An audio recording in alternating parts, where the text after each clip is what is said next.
Assalamualaikum warahmatullahi wabarakatuh. Selamat malam, selamat datang kembali di channel Cerita Horor. Sebelumnya, untuk kalian yang baru mampir di channel ini, pastikan untuk klik subscribe dan nyalain loncengnya. Pada video kali ini, saya akan membawakan sebuah cerita yang berjudul Tali Pocong Turah. Untuk kalian yang ingin membaca ceritanya, silahkan klik link yang ada di deskripsi. Oke, tanpa basa-basi lagi langsung saja kita ke ceritanya.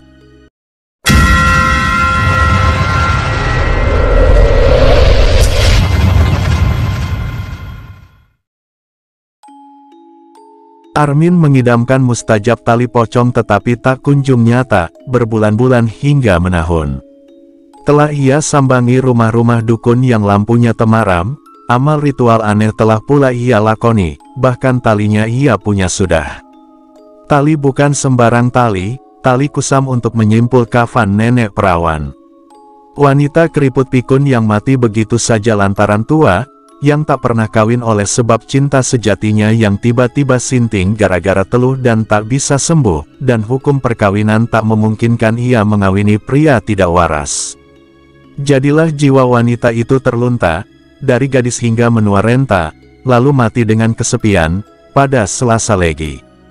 Dan seorang lelaki dekil keling yang telah membenamkan akalnya pada botol-botol ciu menyelinap ke kuburan di bawah bukit, lalu membongkar makam perempuan kesepian, namanya Turah, meloloskan tali-tali kafan, lalu pergi dengan terhuyung.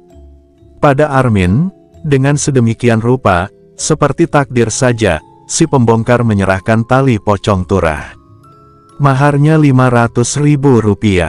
Namun, Armin tidak sakti-sakti, tak mampu menghilang, meniduri wanita muda, dan yang terpenting, selalu kalah judi. Ia mulai ragu terhadap keasliannya, dikiranya kisah Turah itu bual-bualan belaka. Aku kena tipu, asu. Desis Armin seorang diri dalam rebahnya, di siang yang damai sentosa ia merenung panjang, hingga ia tiba-tiba bangkit tegak. Bergegas Armin keluar, menyalakan motor bebeknya, melesat meninggalkan kosannya. Tujuannya mungkin adalah Mbah Sukun, dukun yang hendak didatangi Armin. Ia belum tua, tapi tidak keberatan dipanggil Mbah oleh sebab ada nilai komersil di situ. Warga setempat menjulukinya Sukun, lantaran konon ia lahir di bawah pohon sukun. Seiring berjalannya waktu, Sukun menanam banyak pohon sukun di halamannya sehingga ia tidak bisa kabur dari nama Sukun. Sukun adalah spesialis pelet dan pesugihan, seumur-umur pria itu belum pernah meneluh orang lain, walau mampu, kecuali pada bapaknya yang diam-diam kawin lagi 9 kali. Yang ajaibnya, Sukun terang-terangan mengaku telah menyantet bapaknya, persis seperti teroris yang bertanggung jawab terhadap aksi teror. Bahkan lelaki itu pernah sesumbar di balai desa. Jika di Arab ada nabi yang lahir di bawah pohon kurma, di sini ada aku yang lahir di bawah pohon sukun. Dan di Arab sana ada nabi yang hendak menyembeli anaknya, di sini ada anak yang menyantet bapaknya yang jahat sampai mati. Dan aparatur sungguh tutup mata telinga terhadap kasus itu, sebab di antara mereka banyak pula yang berdukun pada sukun. Dengan modal terakhir yang dimiliki, seuntai kalung almarhumah ibunya yang telah digadaikan, Armin mantap mengetuk pintu rumah Sukun.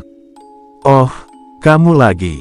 Masuk, Le," ujar Sukun dalam bahasa Jawa yang kokoh. Sore itu Armin tidak minta banyak. Cuma bertanya tentang keaslian tali pocong Turah.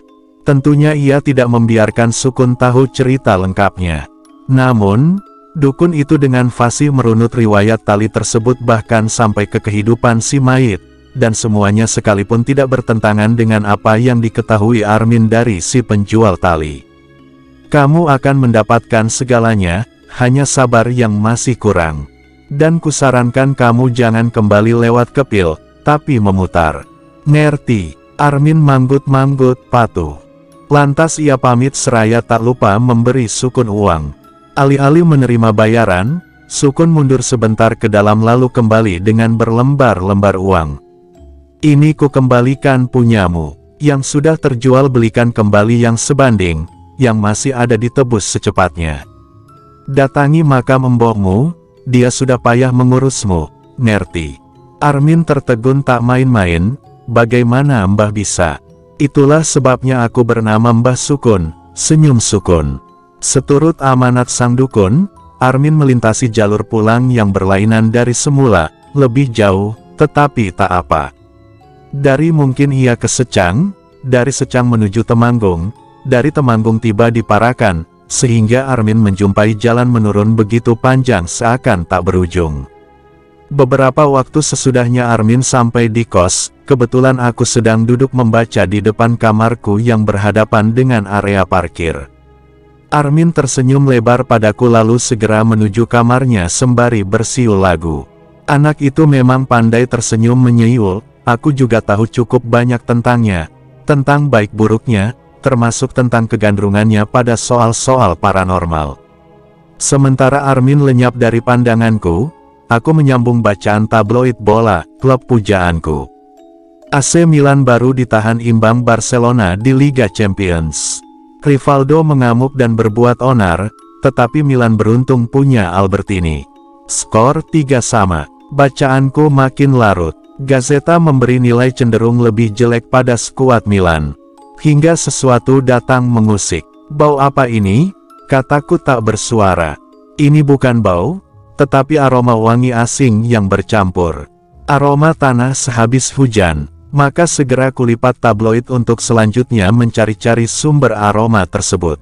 Dengan cepat aromanya kian merebak, menguasai udara di sekitarku, kuperiksa tiap sudut dan sisi, kertas terserak dan apa saja, sampai pada akhirnya.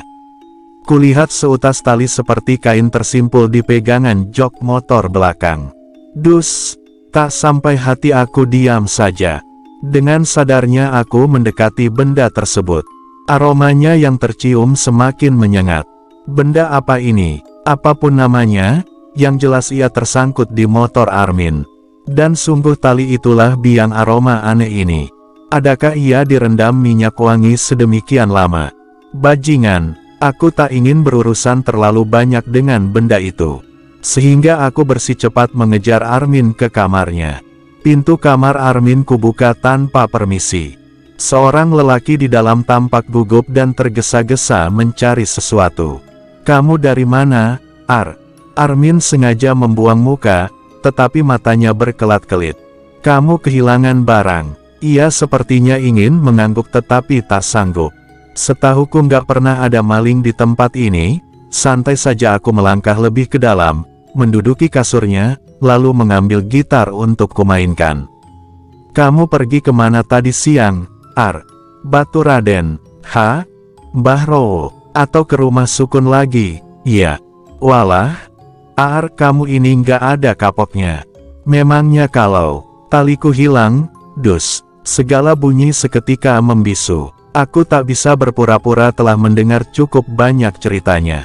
Kata Armin, seharusnya barang itu ada di dalam dompet. Namun, sudah menjadi hukumnya, semakin lama mencari, ragu semakin tumbuh. Mungkin tertinggal di sana, komentarku. Mulanya kata-kataku bisa dianggap lalu. Namun, sesaat berselang Armin mengeraskan rahangnya, lalu mendesis geram, bajingan, Mbah Sukun. Ternyata kamu dari rumah Sukun, gumamku. Dan situasi pun berubah. Armin kian tergesa-gesa. Sebentar sesudah itu ia memungut kunci kendaraan dan hendak pergi. Kamu yakin masih di sana?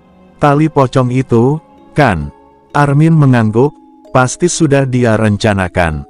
Aku harus ke sana sekarang. Mencegah Armin adalah perbuatan sia-sia. Tetapi aku dapat memberitahu apa saja yang baru kualami. Dan ia berkata lirih, serius. Di mana talinya? Yang terjadi setelahnya pada malam itu kurang menarik untuk ditulis. Hanya Armin bersikeras bahwa benda tersebut semestinya masih dikuasai Sukun. Entah bagaimana dan siapa yang menyangkutkan tali itu di sepeda motornya. Berpaut sepekan Armin mengajakku berlibur akhir pekan di Yogyakarta, menginap di hotel, belanja, dan lain sebagainya. Banyak duit, Ar, heranku. Aku menang judi semalam. Ternyata tali itu benar-benar ampuh. Kepalaku menggeleng tiada henti menyaksikan langkah Armin menjauh sembari bersiul. Terima kasih buat kalian yang sudah mendengarkan cerita pada video kali ini. Mohon maaf apabila ada salah penyebutan kata dalam video ini. Jangan lupa tinggalkan komentar kalian di bawah untuk kritik dan sarannya.